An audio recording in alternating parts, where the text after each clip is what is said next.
I had one heck of a fright back in the summer of '89 when I was just a sprightly young lad of 16.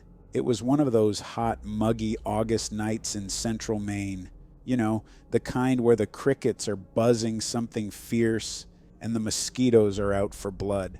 Anyway, me and my buddy Tommy, who was a real pistol, let me tell you, we decided to go traipsing off into the deep woods not far from my family's cabin on Moosehead Lake. Tommy was always coming up with these harebrained ideas, and I guess I was fool enough to go along with them most times. So, there we were, meandering through the spruce and birch just as twilight was settling in, wearing nothing but cut-off shorts and some beat-up sneakers, swatting at skeeters left and right.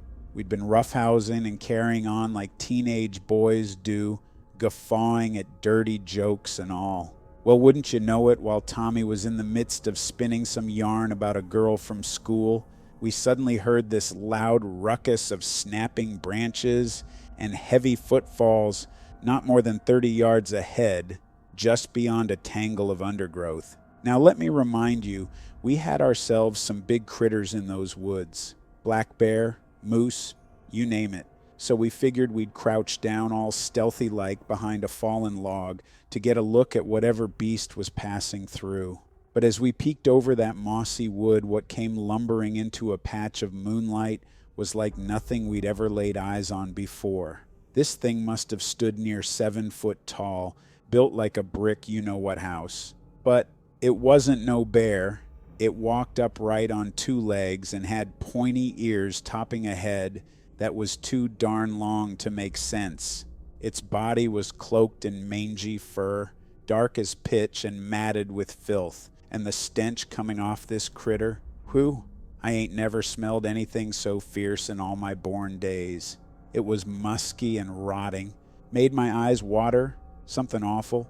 When it swung its head our way, we could see a long snout and the glint of bared fangs. But what really got me shaking in my boots was the eyes. They almost glowed this eerie amber and had an intelligent gleam that belied pure animal. Well, we must have gasped, because quick as a whip, that thing zeroed in on our hiding spot and let out a guttural growl that ran my blood cold. I tell you, we hightailed it out of there faster than 2 jackrabbits with a coyote on their heels. We zigged and zagged every which way in sheer panic. By the time my swimming head cleared enough to get my bearings, I realized we were good and lost in the deepest neck of the woods with night falling fast. Poor Tommy was white as a sheet, and I wasn't much better.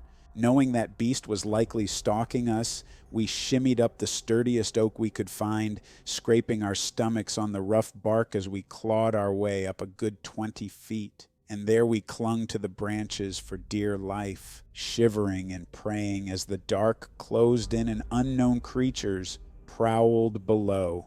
I swear on my grandpappy's grave we could hear that thing circling the tree, snuffling and huffing. The minutes crawled by like hours until the first rays of dawn finally broke the horizon. I ain't afraid to admit I had myself a good cry of relief up in that tree. By the time we half climbed, half fell our way back to solid ground, we were too sore, scratched up pups. Took us another hour of wandering, hungry, tired, and turned around 6 ways from Sunday before we stumbled out of the woods and back to my cabin. I had never been so happy to see my mama as I was that morning when she came tearing out the front door madder than a wet hen. Once she was done wringing our necks for staying out all night without a word, I told her we got lost, but I held back the real reason. Even when Tommy and I eventually shared our story with a few close friends, they just laughed and said we were pulling their leg or had gotten into the moonshine. But I know what we saw that night, and it weren't like no critter I've seen before or since. Though I still love the woods, you can bet your biscuits that I never again went tramping around out there after dusk without a rifle in my hands and one eye looking over my shoulder. Some things are best left undisturbed and unknown in the dark of night. Here's the next story. It was the summer of '94, and I was staying with my dear old grandma Ethel up in her secluded cabin nestled in the woods of upstate New York. She was pushing 90 at that point. bless her heart, but still sharp as a tack. One humid August evening, as we rocked on the porch sipping sweet tea, Grandma started telling me about the wolf man that folks round those parts whispered about for decades. Child, you best watch yourself wandering these woods alone, she rasped, her eyes narrowing. That beast, half man, half wolf, it ain't no mere legend. I seen it with my own 2 eyes when I was a girl. Must have been 19 and 22. Grandma launched into the tale, voice quavering with age but still strong with conviction.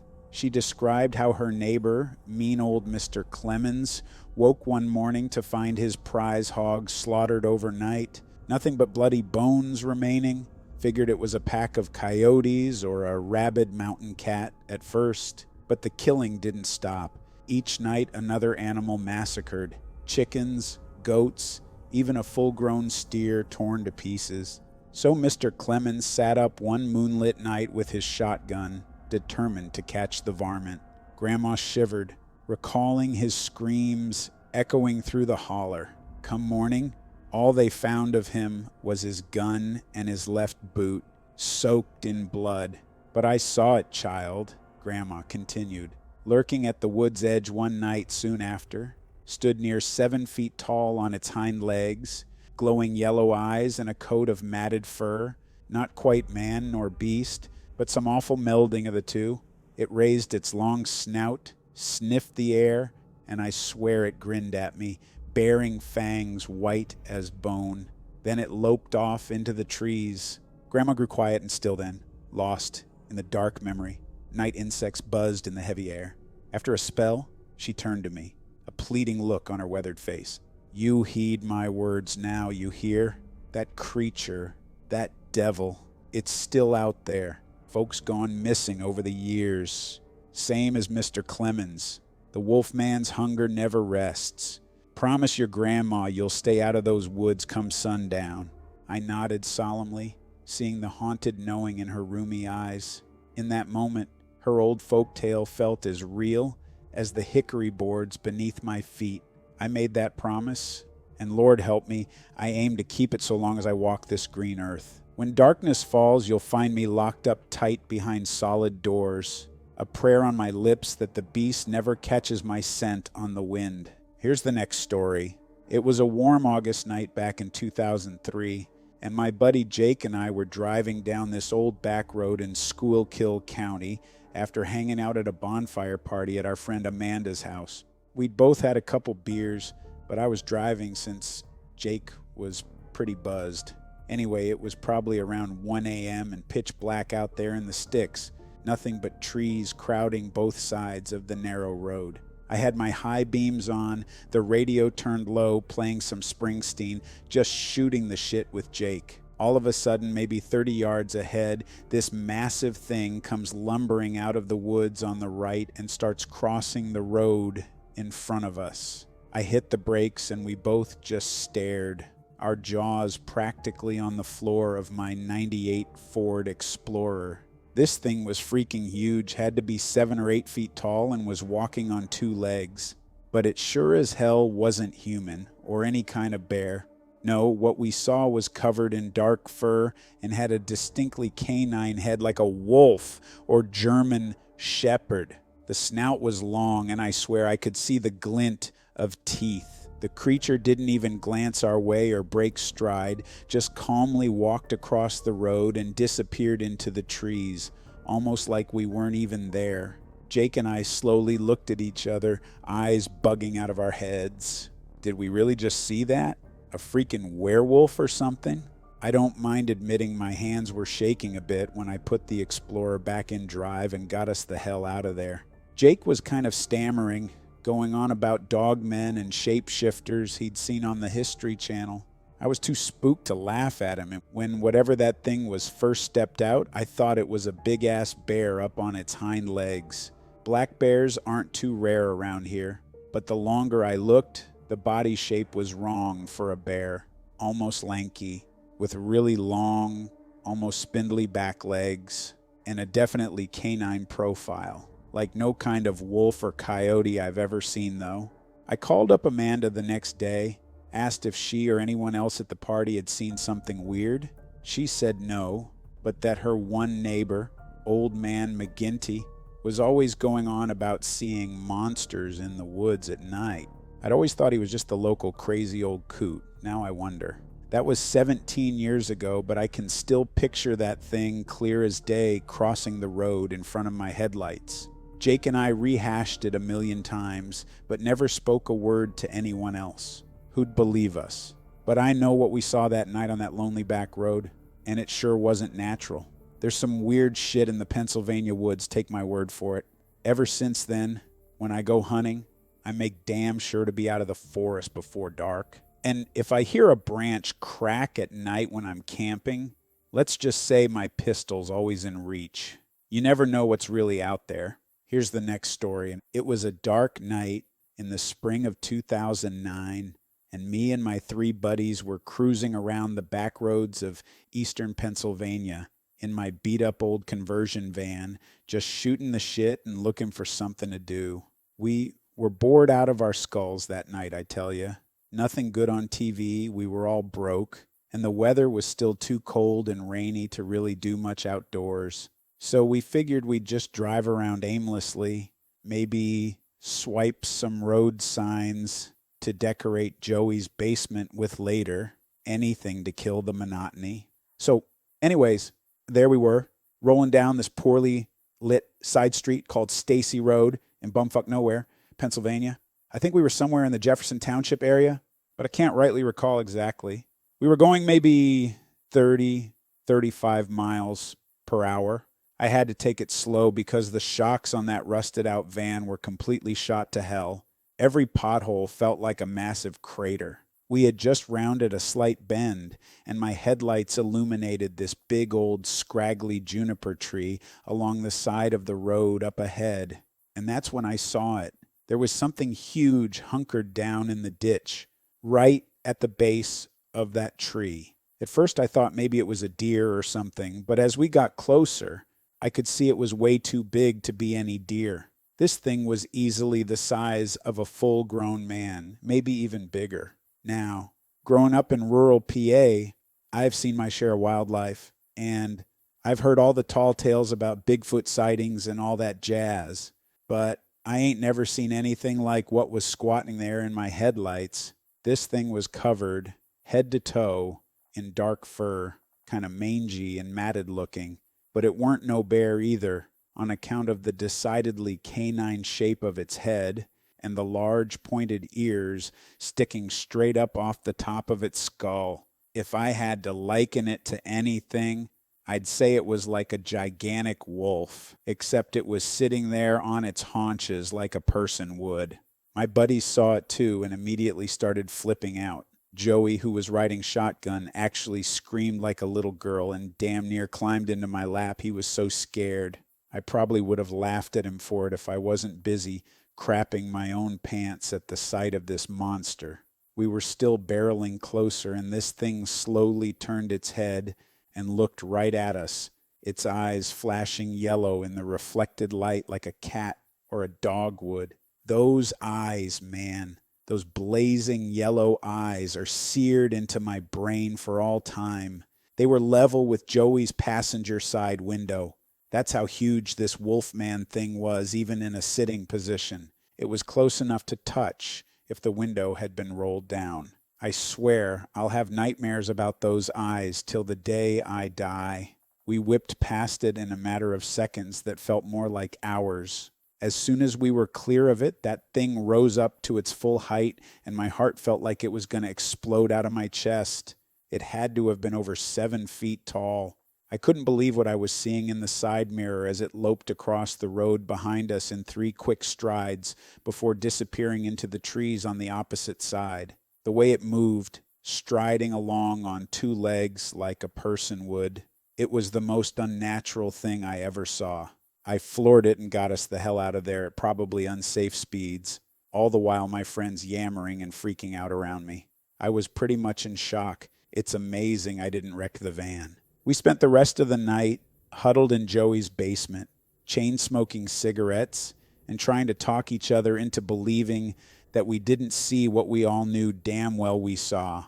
I ain't proud of it, but for weeks after, I slept with my dad's old shotgun propped up against the nightstand, and I'd compulsively check the locks about 50 times before I could settle down at night. I've always been the bravest of my friends. I'm the one who always took the lead anytime we'd explore abandoned houses or spooky woods at night. But this thing shook me straight down to my core, and that's the God's honest truth. This wasn't no dog, and it sure as hell wasn't a guy in a costume. It was a monster, plain and simple. A honest-to-God werewolf, or dogman, or whatever you want to call it. And that's a conclusion I came to after a lot of soul-searching and many sleepless nights, because I'm a pretty skeptical guy by nature, and my mind just doesn't want to accept it. But after what I saw with my own two eyes and what my friends saw too, I gotta believe. There's things out there in this world that science can't explain, and I had the bad luck of coming face to face with one of them on a lonely back road in the spring of '09. I ain't ever gonna forget it, that's for damn sure. Sometimes I still see those yellow eyes staring at me when I close my own. I think that night aged me by about 10 years. Even now, over a decade later, I can't drive down a dark country road without getting chills up and down my spine. But I'll tell you one thing. If I ever do see that dogman again, this time I'm gonna be ready for him. Here's the next story. It was the fall of 2005, and I was driving down this remote road in Pendleton County, West Virginia, not too far from the Virginia border. Most folks don't know this area too well, but I grew up around these parts and know the back roads like the back of my hand. Anyhow, it was late afternoon. The sun was starting to set behind the hills, casting long shadows across the fields of corn that bordered both sides of the narrow gravel road.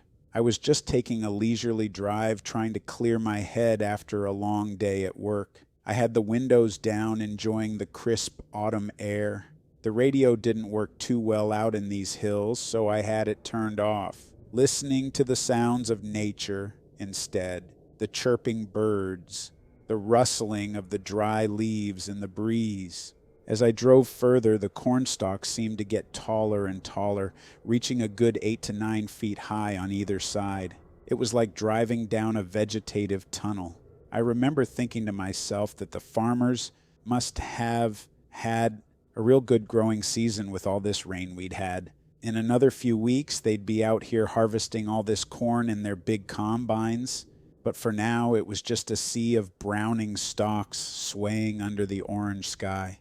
I was probably only going about 20 miles per hour, in no particular hurry to get anywhere. As I rounded a bend, I suddenly caught a flash of movement out of the corner of my eye, coming from the left side of the road about 50 yards ahead. I slowed down, thinking it might be a deer. We get a lot of deer around these parts, and they're always bounding out into the road without warning. Hitting a deer can really mess up your car, so I've learned to drive cautiously, especially around dusk when they're most active. But as I got closer, I realized this was no deer. And creature I can only describe as a large canine of some sort emerged from the wall of cornstalks and stopped at the edge of the road. Now, I've seen my share of coyotes, and even a few wolves while hunting in the mountains. But this was like no canine I'd ever laid eyes on before. It was much too big, for starters. I slowed my truck to a crawl as I tried to get a better look, now only 30 yards away. The creature just stood there, slowly looking up and down the road in each direction, as if checking for traffic. It didn't seem to pay my truck no mind, though I was close enough now that it must have seen and heard me coming. As I watched in amazement, the creature started to slowly rise up on its hind legs. I swear it was like watching one of them werewolf transformations in a movie. It just kept rising and rising until it was standing fully upright, at least 6 feet tall. It had a canine-shaped head with tall, pointy ears and a long snout. But its body looked more human-like, with arms and legs, except they were covered in dark fur. I had rolled to a stop by this point, not 20 feet away from this thing. It took a few steps on its hind legs to the other side of the road. I noted how graceful and silent its movements were for such a large creature. Then, casual as can be, it reached out one long arm and gently pushed aside the wall of corn stalks, like it was brushing aside a beaded curtain. In one fluid movement, it ducked into the cornfield and vanished. Stunned, I just sat there for a minute, engine idling. Then I snapped out of it, realizing no one would believe me if I told them what I'd seen. Heck, I almost didn't believe it myself. So I turned my truck around and slowly drove back and forth a few times, scanning the cornfields for any other sign of the creature. But it was gone without a trace, leaving me to wonder if I'd imagined the whole thing. But I tell you, in all my years of living in these mountains, hunting these woods, and exploring these back roads, I ain't never seen anything like what I saw that evening. I've heard some of the old-timers talk about strange creatures living in the wilderness out here. Some call them wolfmen or dogmen. Could be I finally saw one myself. All I know is my sighting lasted less than a minute, but I'll remember it clear as day for the rest of my life. It didn't seem threatening, more just curious and cautious. Makes me wonder what other mysteries are living out there in the thick of the woods, just beyond the edge of the cornfields and the shine of the headlights. I guess some things are best left unexplained, but I'll always be keeping my eyes open and my mind open, that's for sure. Here's yet another story, and it was back in the summer of 2000 when the strange events began unfolding in our quiet little town nestled in the Green Mountains of Vermont. I was just shy of my 18th birthday and spent most of my free time exploring the dense woods and rolling hills surrounding our property. Ma and Pa owned a modest sheep farm passed down through generations, and it fell on me to watch over the herd, moving them between pastures and keeping an eye out for coyotes and black bears known to harass livestock in these parts. The thing is, it wasn't the usual predators that ended up causing a ruckus that fateful season. No, it was something far more unnatural and terrifying, something that still haunts my memories to this very day. It started with unusual sightings in the woods. Glimpses of a large, almost human-like figure prowling about in the shadowy tree line. At first, I thought my eyes were playing tricks on me, but then the neighboring farms began reporting livestock mutilations and their sheep getting spooked something awful during the night. Strangely enough, our farm remained completely untouched. Not a single sheep lost, even with all the commotion going on around us. There was an old hermit who lived up in the woods named Jeremiah, a strange old codger to be sure, always rambling on about spirits and omens, collecting odd herbs and plants. He'd been squatting in a rundown cabin for as long as anyone could remember. Rumor was he dabbled in pagan rituals and dark magic. As a kid, his eerie presence gave me the willies, but as I got older, I just saw a lonely, misunderstood old man. Well, as the disturbances increased, suspicions in town began to turn on old Jeremiah.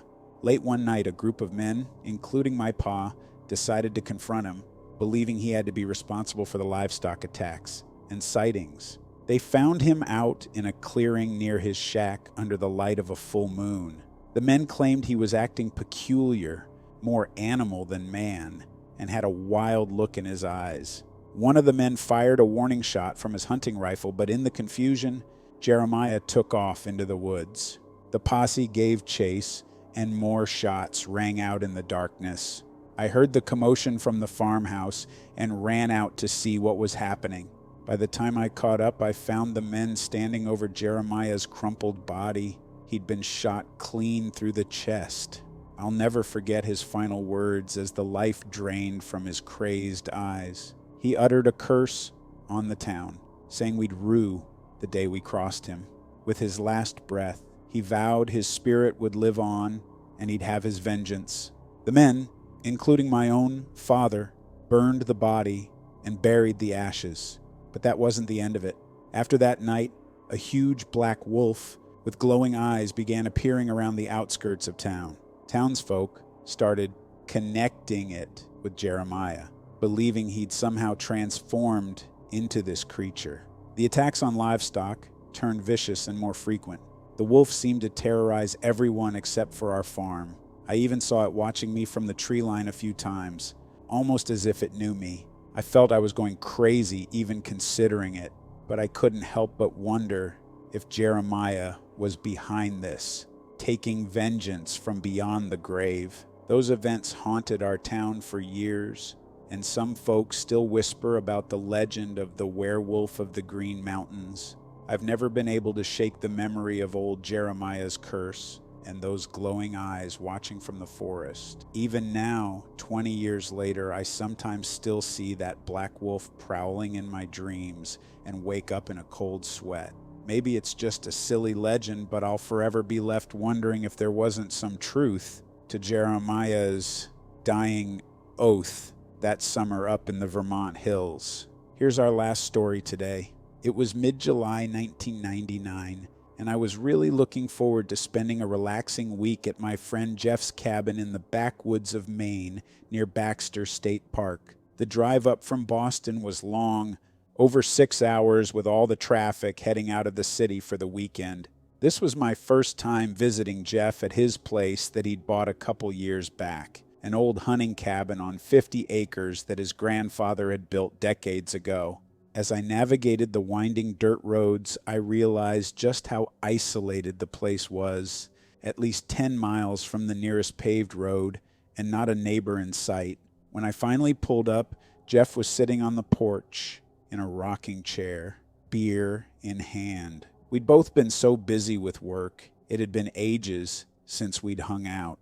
After catching up for a bit, Jeff suggested we head into the small town of Millinocket to grab a bite to eat since neither of us felt like cooking. We drove to a local pub, more of a dingy dive bar really, and settled into a booth near the back. I got up to have a quick smoke outside while we waited for our burgers. That's when I overheard two old-timers at the bar, looked to be in their 70s, swapping some sort of strange story. The grizzled one was going on about how his neighbor's dogs, a pair of mean Rottweilers he kept chained up outside at night, had up and vanished without a trace a few nights back. I figured maybe the dogs broke loose and ran off, so didn't think much of it at the time. Jeff and I headed back to the cabin after we ate, but then he surprised me by saying his new girlfriend had invited him over to stay the night at her place. He asked if I'd be all right staying at the cabin by myself, and of course, I said, sure. No worries. I was actually looking forward to having the place to myself, crack a few beers, and just chill out for the night. Around midnight, I locked up the cabin, leaving the windows open since it was a muggy night, and bedded down on the couch. I'm not sure how long I'd been asleep, maybe an hour or so, when suddenly I was jolted awake by the most bizarre sound coming from outside, an eerie, high-pitched yipping and howling. It sounded almost like coyotes, but different, and it seemed to be circling all around the cabin, echoing through the woods. After 10 minutes of this, the yipping stopped. I figured maybe it was just a couple foxes tussling around out there, so I threw on my boots, grabbed a flashlight, and headed out into the yard to investigate. That's when I heard it, a deep, menacing growl coming from the tree line behind the cabin. And I froze. I aimed my light at the woods, but saw nothing. Then, against my better judgment, I tried mimicking the odd yipping sound I'd heard. Turned out that was a big mistake. No more than 30 feet away, this huge wolf-like head emerged from behind a tree, a good 3 feet off the ground. But as it stepped fully into view, I saw it was no wolf. The thing was at least 7 feet tall, standing upright on two legs that bent backwards like a dog's. It had a thick black mane around its neck and pointed ears, but barely any fur on the rest of its body, just sinewy muscle under grayish leathery skin. And the arms, they weren't wolf forelegs. They were more like a human, with paw-like hands tipped in black claws. The creature curled back its lips in a snarl, revealing a snout full of jagged teeth, and let out a deep, rumbling growl that I could feel vibrating in my chest. It took a step toward me, and that's when I turned and ran, faster than I've ever moved in my life. I slammed the cabin door shut behind me, making sure it was locked as I gasped to catch my breath. All night I could hear that thing, or maybe more than one, yipping and howling as it roamed the woods around the cabin. The sounds didn't stop until just before dawn. I never believed in creatures like werewolves, dogmen, or any of that nonsense before that night. Always thought they were nothing more than Hollywood movie monsters. But after what I saw with my own eyes, I know for a fact that those things are out there. Needless to say, I won't be taking Jeff up on any more invitations to his little cabin in the Maine woods. I'll be sticking to well-populated areas from now on, far away from the wilderness and whatever unnatural creatures may be lurking out there in the dark.